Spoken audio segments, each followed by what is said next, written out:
John 7 12 John 18 28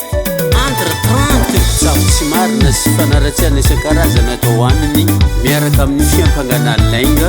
no anenjehina ny fivavahana marina amin'Andriamanitra eto an-tany.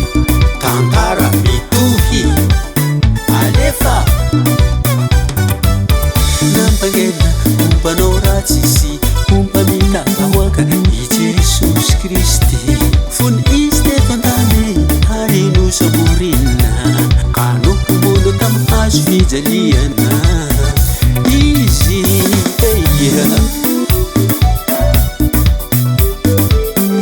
nanaraka azy akoa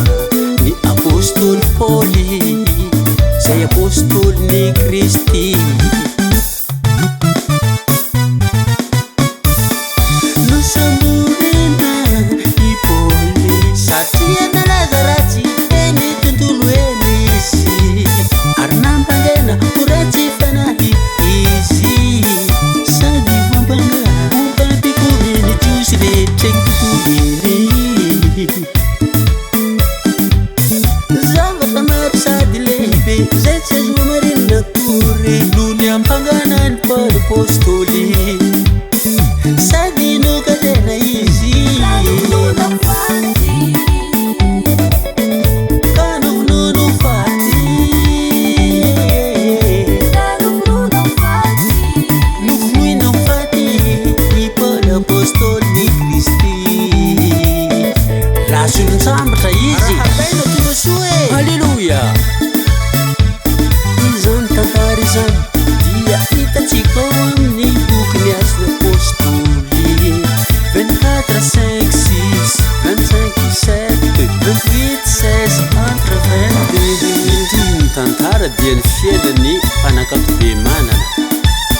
ireo tantaran'ny apôstôly ireo dia mahazo azy koa boky tana masoandro fahasalamana famoahana faharoa page 223 3 écoute ça novono faty ny mpanjaka Jiosy Wina tamini hazo fijaliana i Kristy fony sy tetatany novony fiampangana tsy maro izay nahazo azy enjehiny le volo sy Satany sy ireo mpiara-miasa aminy koa ny mpanompony Kristy mandritra ny fandarovan'izy ireo eto an-tany efa tena samy vonona ronay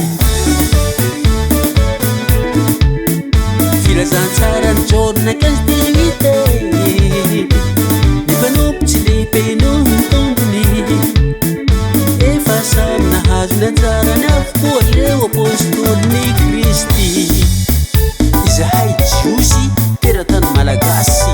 dia efa manomboka sahady mandray ny anjaranay koa ka isoranay manokana ianareo zay manezika anay noho ny aminy fivavahanay. I mpanakanto be manana dia nampangena ho mpanolana ireo vehivavy zay miara-mivavaka aminy zay tsy mitombina akory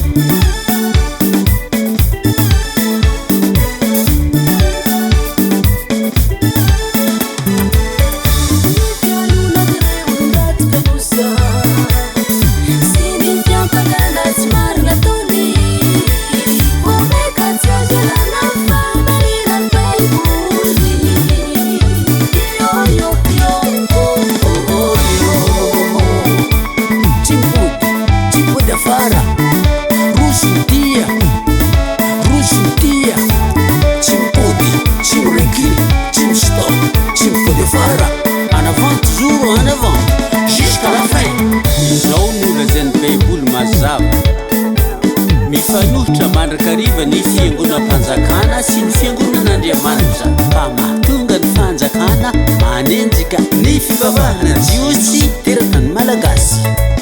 Halleluja fantaro ange misy ny fiangonany miaramila fa tsy fiangonan'ny apôstôly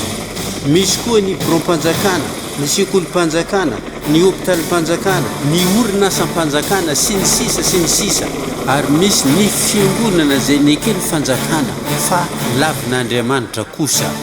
dia ireo fiangonam-panjakana ary misy kosa fiangonana izay tsy ekeny fanjakana fa eken'Andriamanitra kosa dia ny fiangonan'Andriamanitra ary misy koa mpivavaka sady fatra mpivavaka indrindra kanefa tsy mpanompon'Andriamanitra akory izany hoe tahaka ny misasakalina sy ny mitatao vovonana ny fahasamihafan'ireo fiangonam-panjakana sy ny fiangonan'Andriamanitra. Maranatha.